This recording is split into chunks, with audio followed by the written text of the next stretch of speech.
Hello there, Sir from 17 once again. This is my Batman Arkham Origins New Game Plus video walkthrough.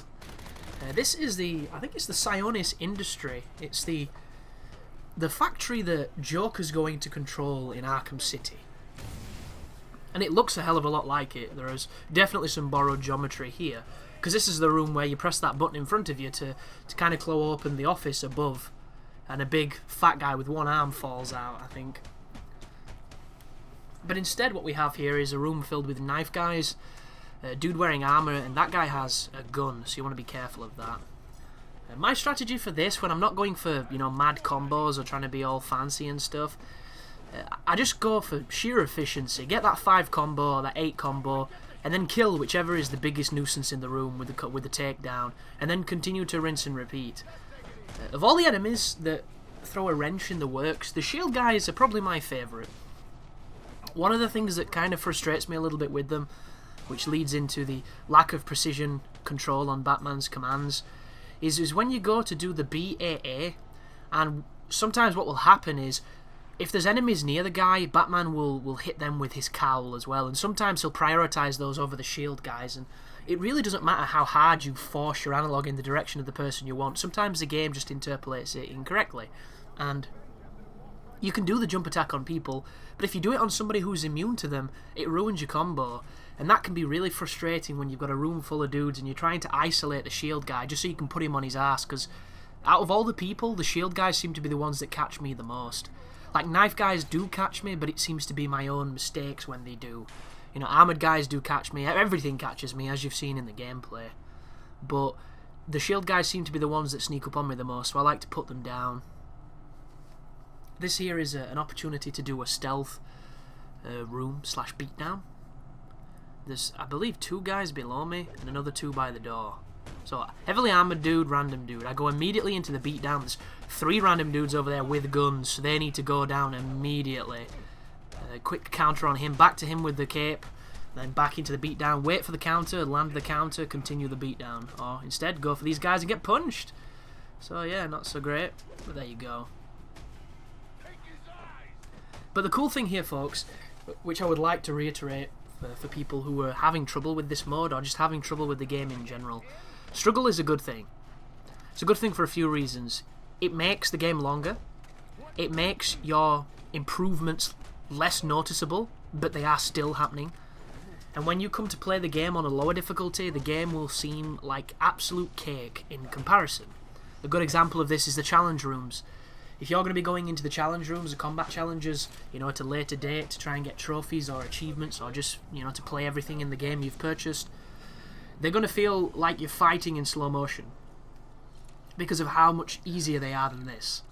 Because if the challenges stay the same as they did in Arkham City and Arkham Asylum, the combat is always based on the normal difficulty, and the enemies that they throw at you are generally nowhere near as convoluted or complicated as the enemies that you fight in New Game Plus.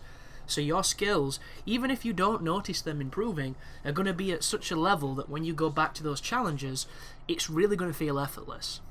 And that is a sign of a good game, when you struggle through it, and then when you replay it, the struggle isn't there.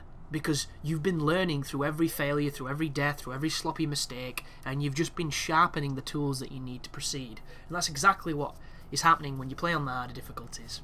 A lot of people view deaths as a failure. I don't really know why that is. The difficulties are sometimes balanced in such a way that death is sometimes the only option until you learn how to avoid it. What was that? But that right there was a little glimpse of something that's about to happen in the next video, which is going to be a boss fight. The boss fight itself is kind of tricky. It's tricky more because there's an optical illusion happening on the screen that obscures what the opponent is doing, so it makes it really difficult to read them when you need to counter, which is a shame, because on a difficulty where the counter symbol is hidden, countering is kind of important. But this is a really big fight. Big room, big fight. And it starts you again with the opportunity to kill one of the opponents that you don't want. So I decided to come down here and go for the guy with the gun. I land on him, I immediately execute him, and here they come. Can I get the counter? Oh, they didn't even get here in time. We had plenty of time to do that.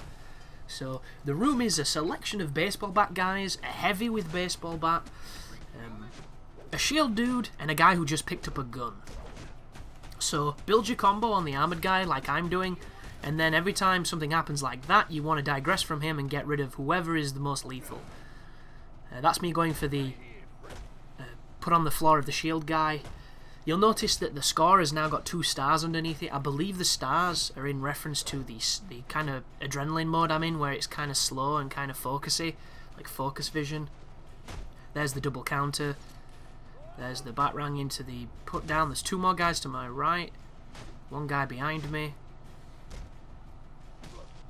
I don't know if it's just me, but on this game the enemies seem to take forever to get back up.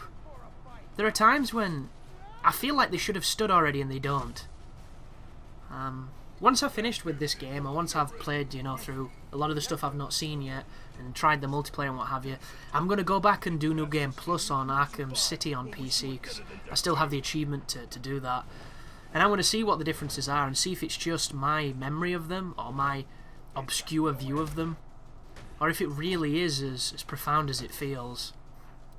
And I think a lot of the things that I'm having, a lot of the inconsistencies with the game, might come from the fact that I've been playing Remember Me, which is a very similar combat system, but nowhere near as finely tuned or refined.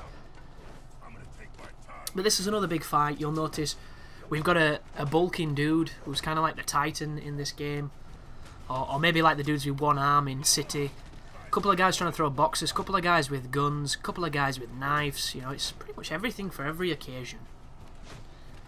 And you'll notice I'm not really doing too much countering, and then I get caught by his running attack, which, if you want to see some bullshit tracking, watch these running attacks. They hit you, they just follow you, Bane is the best example of it, but we're not going to see Bane until a couple of videos, but his running attack it's just not fun, you know. The Titans run on the first 2 games, it made sense. They ran at you, they definitely had a curve where they could still cleave you if you were sloppy on your evade, but you could get away from it. It didn't track you after the roll. This one does. Like, that right there was my fault because I rolled far too early. But some of them, I mean, you'll probably experience it for yourself, some of them just feel really unfair. Which is why, instead of avoiding this guy like I'm doing, it's probably a better idea to take him out first. Very similar to how I used to take out the 1-armed dudes, where just beat down, dodge over him, beat down, dodge over him, repeat until he dies. Just watch for the attack, jump it, go back in, build the combo, and you know, he's not a tough guy, it's just there's so many variables that can trip you up. And I think that's one of the things that shines through with Warner Brothers Montreal's approach to this game, as opposed to Rocksteady's. I think Rocksteady knew that when you put that many dudes in a room that close together, it just kind of falls apart, some of the nuance of the game. And that's not to say that City didn't have those big encounters, because it did, but you'll notice they played out differently. They were generally wider spaced, and I don't know if it's the enemies are more aggressive, I'm not too sure what it is. Like I say, there is this beautiful ignorance in misremembering. And I'm really curious to find out what the case is, and I'll probably do an update video on that. But as it stands, having played this game twice, I definitely feel some inconsistencies. And a lot of it shines through in the combat. Just little things, subtle things, but a lot of the comments that people are leaving are saying that they had the issues I'm having with this game in the old ones, so maybe it's just inherent to every game, I just never noticed it as much in the others. But here is another one of the evidence scanning moments, because we've got a dead Joker clown here,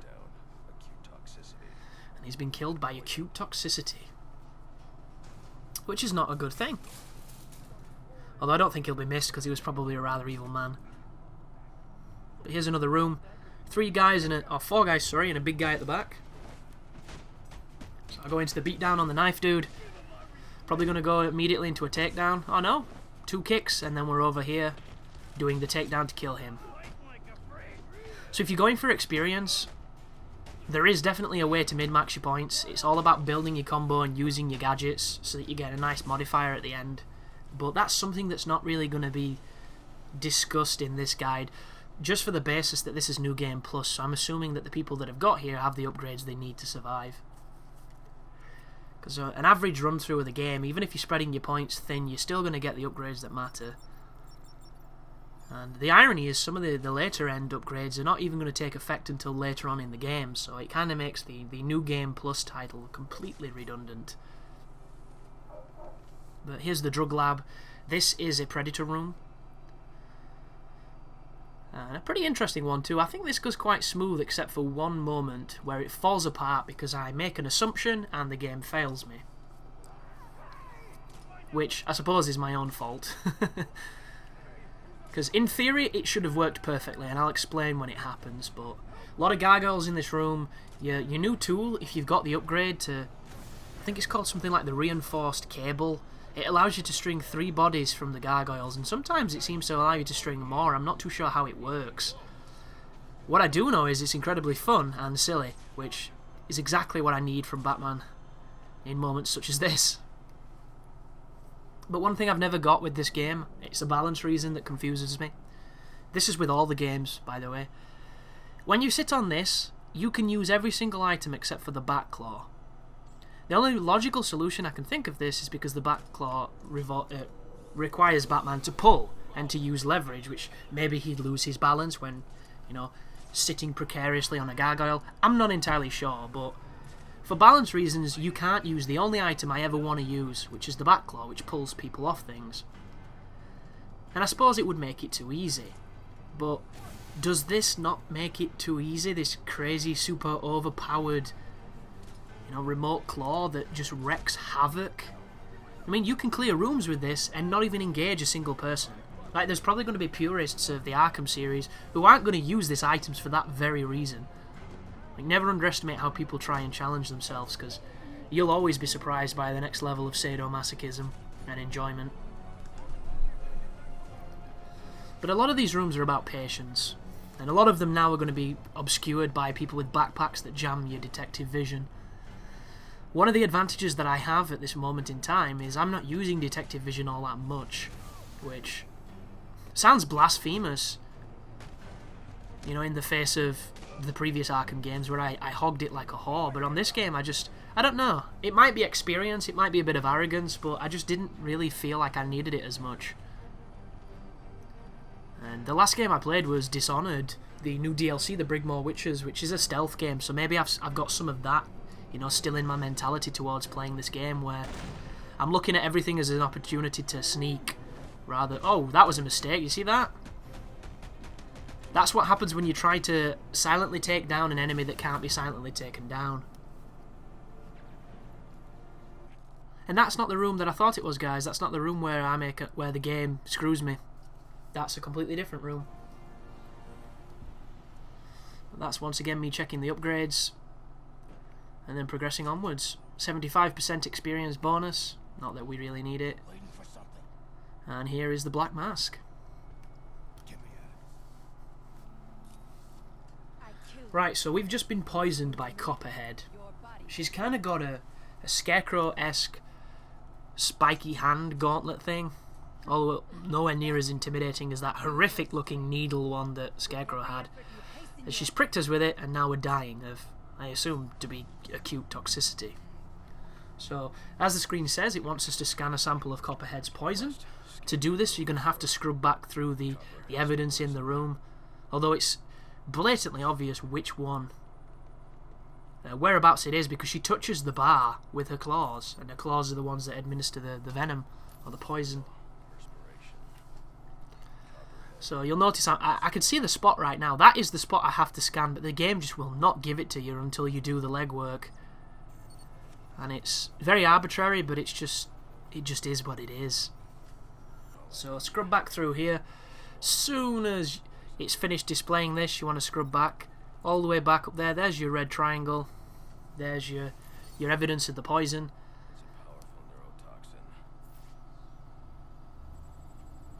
I will say one thing about this voice actor as well. There are times when you can definitely hear the Conroy influence on him. And I've not mentioned this, but Joker and Batman are not voiced by the people that have always voiced them, or the people that have always voiced them in the places that I think are important. The animated series was, I believe, is Kevin Conroy. He will always be my voice of Batman. The films are different because the films are live action, but in the cartoons and in the other formats of Batman, it will always be him. And I don't know why they didn't choose him for this, because the guy's been doing voice work for longer than I've been alive, probably, so he could have done a younger Batman if asked. You know, he could have put on a different voice or a different accent and it would have still been him, but instead they've hired this guy who does a great job, but you can almost see him piggybacking off the efforts of the previous Batman, because he sounds like him at times. He sounds really like him, which I don't know if that's intentional by the directors. I don't know if it's intentional by the actor. I'm not too sure. I do miss Conroy's voice, though. I miss the sound of my personal Batman. And it's the same with the Joker, only the Joker is even more deceptive, because it's voiced by Troy Baker, a person who's getting a lot of work recently. He's the new Nolan North. He's just everywhere. And he does a really good performance in this, but it is so Mark Hamill-esque. It's unbelievable. Like, I really wanted Joker on this game to look different. I wanted him to look really different. Like, wear a mask. A mask with the face paint on it or something. Just really put it out there as somebody un-Joker-like. And then the voice turns up, and for an instant you think you're listening to Mark Hamill until his accent drops a little bit, or he makes a little bit of a mistake. There's a glorious line, which I can't quite remember at this moment in time, but I noticed it when I was playing, where his accent completely fades, and it just sounds ridiculous. But, you know, he's the Joker, so isn't he meant to sound ridiculous? It probably just heightens his case. But they both do stellar jobs, and the voice work is great. I'm just old-fashioned in a sense that I like, you know, when Metal Gear Solid 5 comes out, it's going to be a sad day for me, just like the new Splinter Cell was a sad day for me, because the voice that I associate those characters with is no longer the voice, and it's cognitive dissonance in my brain, you know. It really bugs me. But thank you for watching, and you take care now.